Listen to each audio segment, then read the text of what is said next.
ಭಾರತದಲ್ಲಿ ಸ್ತನ ಕ್ಯಾನ್ಸರ್ ಜಾಗೃತಿಯನ್ನು ಬಲಪಡಿಸುವ ನಿಟ್ಟಿನಲ್ಲಿ ಮಹಿಳಾ ಓಟವಾದ ಪಿಂಕಥಾನ್ ಜಾಗತಿಕ ನಾವೀನ್ಯತೆ ನೇತೃತ್ವದ ಆರೋಗ್ಯ ರಕ್ಷಣಾ ಕಂಪನಿ ಝೈಡಸ್ ಲೈಫ್ ಸೈನ್ಸಸ್ ಲಿಮಿಟೆಡ್ನೊಂದಿಗೆ ಕೈಜೋಡಿಸಿದೆ.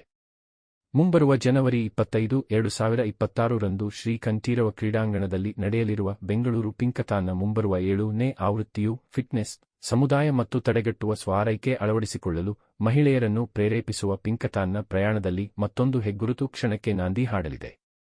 ಈ ವರ್ಷ ಈ ಕಾರ್ಯಕ್ರಮವು ಬೆಂಗಳೂರಿನಲ್ಲಿ ಮಾತ್ರ 7,000ಕ್ಕೂ ಹೆಚ್ಚು ಮಹಿಳೆಯರನ್ನು ತೊಡಗಿಸಿಕೊಳ್ಳುವ ಗುರಿಯನ್ನು ಹೊಂದಿದೆ.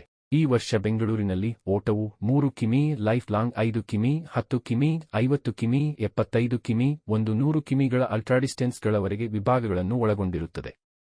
ಮೊದಲ ಬಾರಿಗೆ ಓಟಗಾರರು ಮತ್ತು ಅನುಭವಿ ಕ್ರೀಡಾಪಟುಗಳನ್ನು ಸ್ವಾಗತಿಸುತ್ತದೆ. ಪತ್ರಿಕಾಗೋಷ್ಠಿಯಲ್ಲಿ 7ನೇ ಬೆಂಗಳೂರು ಪಿಂಕಥಾನ್ ಅನ್ನು ಅನಾವರಣಗೊಳಿಸಿದ ಪಿಂಕಥಾನ್ ಸಂಸ್ಥಾಪಕ ಮಿಲಿಂದ್ ಸೋಮನ್, ಪಿಂಕಥಾನ್ ಯಾವಾಗಲೂ ಓಟಕ್ಕಿಂತ ಹೆಚ್ಚಿನದಾಗಿದೆ. ಮಹಿಳೆಯರು ತಮ್ಮ ದೈಹಿಕ ಮತ್ತು ಭಾವನಾತ್ಮಕ ಯೋಗಕ್ಷೇಮಕ್ಕೆ ಆದ್ಯತೆ ನೀಡಲು ಪ್ರೇರೇಪಿಸುವ ಒಂದು ಚಳುವಳಿ. ಮಹಿಳೆಯರು ತಮ್ಮ ಆರೋಗ್ಯಕ್ಕಾಗಿ ಒಗ್ಗೂಡಿದಾಗ ಸಮುದಾಯದ ಶಕ್ತಿಯನ್ನು ಪ್ರತಿ ಆವೃತ್ತಿಯೂ ನೆನಪಿಸುತ್ತದೆ. ಈ ವರ್ಷ ಝೈಡಸ್ನ ಬೆಂಬಲದೊಂದಿಗೆ ಸ್ತನ ಕ್ಯಾನ್ಸರ್ ಬಗ್ಗೆ ಜಾಗೃತಿ ಮೂಡಿಸುವ ಮತ್ತು ಪ್ರತಿಯೊಬ್ಬ ಮಹಿಳೆಯೂ ಆರಂಭಿಕ ಪತ್ತೆಯ ಮಹತ್ವವನ್ನು ಅರ್ಥಮಾಡಿಕೊಳ್ಳುವುದನ್ನು ಖಚಿತಪಡಿಸಿಕೊಳ್ಳುವ ನಮ್ಮ ಧ್ಯೇಯವನ್ನು ಬಲಪಡಿಸುತ್ತಿದ್ದೇವೆ ಎಂದು ಹೇಳಿದರು. ನನಗೆ ಪಿಂಕಥಾನ್ ಸುರಕ್ಷಿತ, ಸಂತೋಷದಾಯಕ ಸ್ಥಳವಾಗಿದ್ದು, ಎಲ್ಲಾ ವಯಸ್ಸಿನ, ಹಿನ್ನೆಲೆಯ ಮತ್ತು ಸಾಮರ್ಥ್ಯದ ಮಹಿಳೆಯರು ತಮ್ಮನ್ನು ತಾವು ತೋರಿಸಿಕೊಳ್ಳುತ್ತಾರೆ.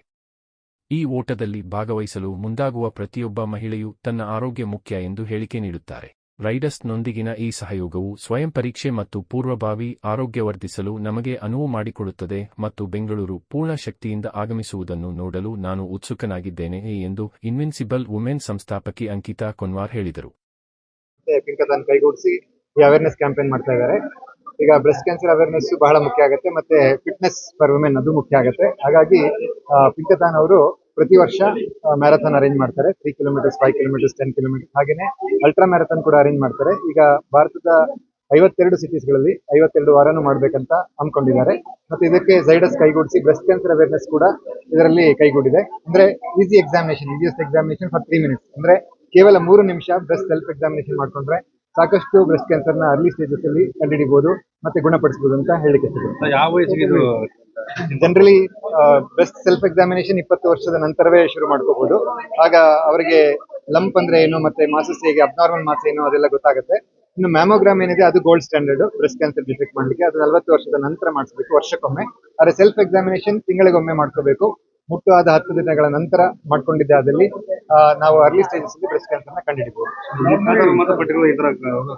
ಅಲ್ಲ, ಪೋಸ್ಟ್ ಮೆನೋಪಾಸ್ ಆದ ನಂತರ ಕ್ಯಾನ್ಸರ್ ಜಾಸ್ತಿ ಆಗೋದು. ಅವರು ಯಾವ ದಿನನಾದ್ರೂ ಮಾಡ್ಕೋಬಹುದು. ಹಾಗೆ ಕೇವಲ 3 ನಿಮಿಷ ಸ್ಪೆಂಡ್ ಮಾಡಿದ್ರೆ ಅಟ್ಲೀಸ್ಟ್ ಅರ್ಲಿ ಸ್ಟೇಜಸ್ ಅಲ್ಲಿ ಕಂಡುಹಿಡಿಬಹುದು.